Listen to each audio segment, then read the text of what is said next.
internet friends, and welcome to Cayleigh's Corner! Woo! And today I am so excited because this is the first episode in a new series I'm starting here on my channel, and we are calling it Nightmare Machine. Or The Nightmare Machine. I haven't decided which one yet. This is where I will share all of my terrifying nightmares with you, because I have a lot of them, and I don't know why. And they range from outright strange to devastating to my emotional state. So instead of letting my post-nightmare depressions get to me, I thought I would just share them with the internets. Hopefully this is a little bit cathartic for me. So here goes episode 1 of Nightmare Machine, Lady in White. Now this particular nightmare, or whatever you want to call it, I wasn't actually asleep. I was wide awake. I was laying down, and I couldn't move, and I felt like I couldn't breathe. Yeah. So that was fun. This happened back in March of 2008. Time lapse.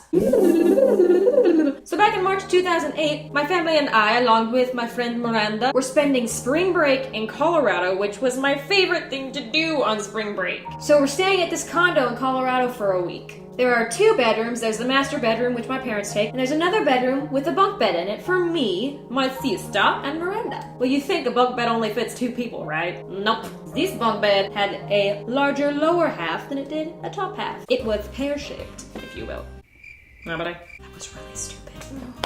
Comedy slap, comedy slap, no! So Miranda and I were sleeping on the bottom bunk, and then my sister was on the top bunk. So one of the nights while staying in Colorado for spring break, we all went to bed, we went to sleep. I don't remember what time it was, but it was late. I woke up, and I was just staring at the bunk above me, like the bottom of the upper bunk, and I couldn't move. But out of my front peripheral, I see movement. So I look down, and at the end of the bunk where the ladder is to get to the top bunk, I see what looks like a white nightgown and a pair of feet just disappear up to the top bunk. And I'm thinking, lying there unable to move, oh, that's probably my sister. And then I realize my sister doesn't have a white nightgown. So I was processing this kind of slow, and as I was, I noticed some movement out of the corner of my left eye, which is over where the closet is in this room. It's a closet with a sliding door, and one panel is slid back so you can see into the closet, and it's completely dark in there. There's no clothes hanging or anything because this is a condo and no one lives in there. It's mostly used for vacation rentals. So I look over to the closet, and I see on the floor in the closet what looks like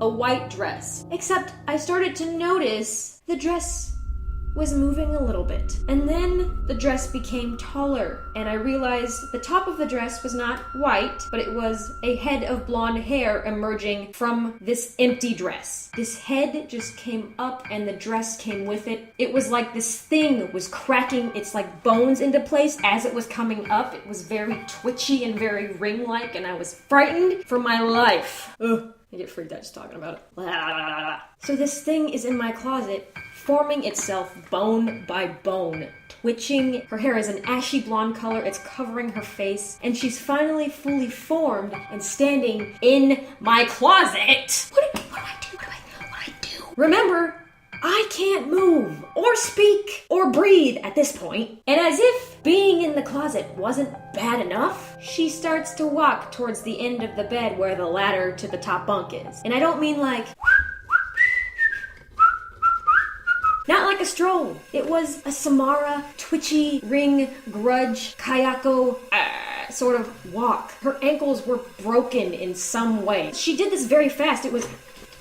looking back, if like Michael Jackson was playing in the background, it probably would have been hilarious. But again, I'm in the dark, I'm the only one awake, I can't scream, I can't move, I'm frightened. So she gets to the ladder at the bottom of the bed, and she climbs up. And as her feet are disappearing, I realize I saw that exact same thing when I first woke up and saw the feet going up. And then I see the movement out of my left eye again. Of course I look. And then this whole scene happens again. And it just keeps replaying itself like a tape recorder, just rewind, play, rewind, play, rewind, play, rewind, play. I'm so scared. I don't know what's going on. I don't know why this girl is climbing to the top bunk. I'm scared for my sister who is sleeping on the top bunk. And then somehow, Miranda, with us being best friends for as long as we have been, can sense my stress even when she's asleep. So she wakes up and she immediately looks looks at me and she goes, "What's wrong?" And as she's talking to me, I'm kind of like being pulled out of my paralytic state. Eventually, the girl fades away into the background and she's no longer there. And I am rejoicing! I don't know what I would have done if I had watched that a minute longer. It felt like I was watching it for hours. This is the end of the first episode of The Nightmare Machine. I have more of these coming. I have a list of nightmares. Right now, I think I have about 12 written down. I doubt we will ever want for nightmares for me to share with you. I have them like every other night. So there will always be more to add to the list. And if you did enjoy the video, go ahead and hit that thumbs up button. It helps me out a lot. And if you want to see more of Nightmare Machine or more content from me, you can go ahead and hit that subscribe button. Should be right like over here somewhere. Just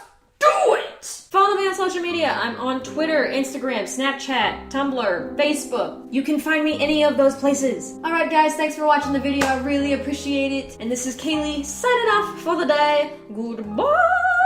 I spread my wings and I jumped and my swan dive was perfect. And as the ground came up, I landed on my feet. I felt all of the spirit of Pocahontas inside me.